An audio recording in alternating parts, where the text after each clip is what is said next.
Cricket के इतिहास में कुछ मुकाबले सिर्फ मैच नहीं होते, वो एक दौर का अंत और नए इतिहास की शुरुआत होते हैं। साल था 2011, मंच था ICC world cup quarter final और सामने खड़ी थी ऑस्ट्रेलिया की वो टीम जिसने लगातार 3 वर्ल्ड कप जीते थे और जिसका नाम सुनते ही ऑपोजिशन कांप जाता था। और दूसरी तरफ थी करोड़ों लोगों की उम्मीदें और वर्ल्ड कप जीतने का सपना लेकर उतरी टीम इंडिया। ये वही ऑस्ट्रेलियन टीम थी जिसने 2003 में इंडिया के वर्ल्ड कप जीतने के सपने को तोड़ दिया था और इंडिया उस हार को आज तक भूला नहीं था।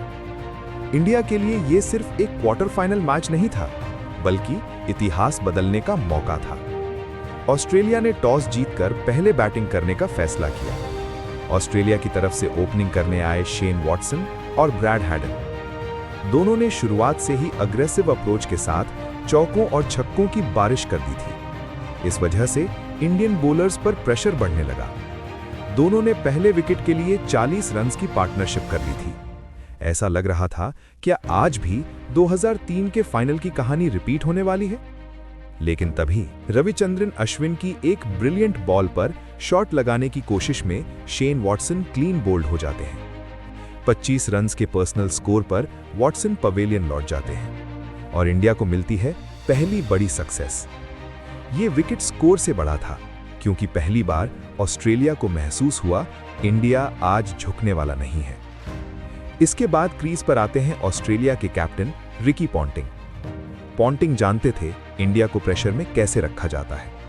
हैडन और पॉन्टिंग मिलकर इनिंग्स को संभालते हैं। दोनों के बीच 60+ रन्स की क्रूशियल पार्टनरशिप होती है। इसी दौरान ब्रैड हैडन अपनी हाफ सेंचुरी कंप्लीट करते हैं और ऑस्ट्रेलिया फिर से मैच में लौटता हुआ दिखता है। लेकिन 53 रन्स पर युवराज सिंह की बॉल पर हैडन कैच आउट हो जाते हैं। हैडन के आउट होते ही ऑस्ट्रेलिया की इनिंग लड़खड़ा जाती है। एक के बाद एक विकेट्स गिरते हैं, लेकिन दूसरी तरफ रिकी पॉन्टिंग जमकर खड़े रहते हैं। वो सिर्फ रन्स ही नहीं बना रहे थे, बल्कि प्रेशर भी क्रिएट कर रहे थे। वो जानते थे अगर इंडिया को हराना है तो उन्हें लास्ट तक खेलना होगा।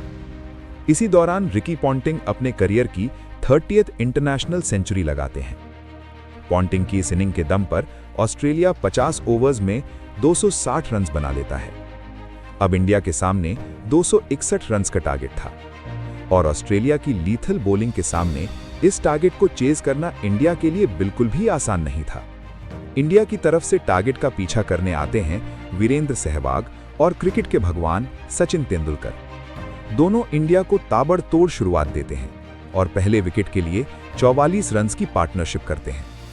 लेकिन फिर वॉटसन की बाउंसर को सहवाग ठीक से खेल नहीं पाते और कैच आउट हो जाते हैं। अब जिम्मेदारी सचिन और गौतम गंभीर के कंधों पर थी और दोनों इस जिम्मेदारी को बखूबी निभा रहे थे। सचिन अपने क्लासिक अंदाज में अपनी हाफ सेंचुरी कंप्लीट करते हैं, लेकिन शॉन टेट की बॉल पर सचिन 53 रन्स बनाकर कैच आउट हो जाते हैं। ये सिर्फ एक विकेट नहीं था, ये करोड़ों दिलों की धड़कन थी। उस वक्त इंडिया का स्कोर था 2 विकेट्स के नुकसान पर 94 रन्स।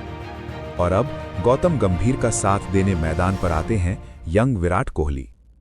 दोनों के बीच तीसरे विकेट के लिए 49 रन्स की पार्टनरशिप होती है, लेकिन 24 रन्स पर डेविड हसी की फुल टॉस बॉल पर शॉट लगाने की कोशिश में विराट कैच आउट हो जाते हैं। इसके बाद बैटिंग के लिए आते हैं युवराज सिंह। दूसरी तरफ गौतम गंभीर जिम्मेदारी भरी इनिंग्स खेलते हुए अपनी हाफ सेंचुरी कंप्लीट करते हैं, लेकिन युवराज के साथ रन लेने की कोशिश में गौतम गंभीर रन आउट हो जाते हैं और एक बार फिर ऑस्ट्रेलिया को मैच में वापसी का मौका मिल जाता है। लेकिन अब क्रीज पर आते हैं MS धोनी। धोनी और युवराज मिलकर इंडिया की इनिंग्स को संभालते हैं, लेकिन फिर माइकल क्लार्क का वो हैरान कर देने वाला कैच जिसकी वजह से धोनी को पवेलियन लौटना पड़ता है। अब युवराज का साथ देने आते हैं सुरेश रायना।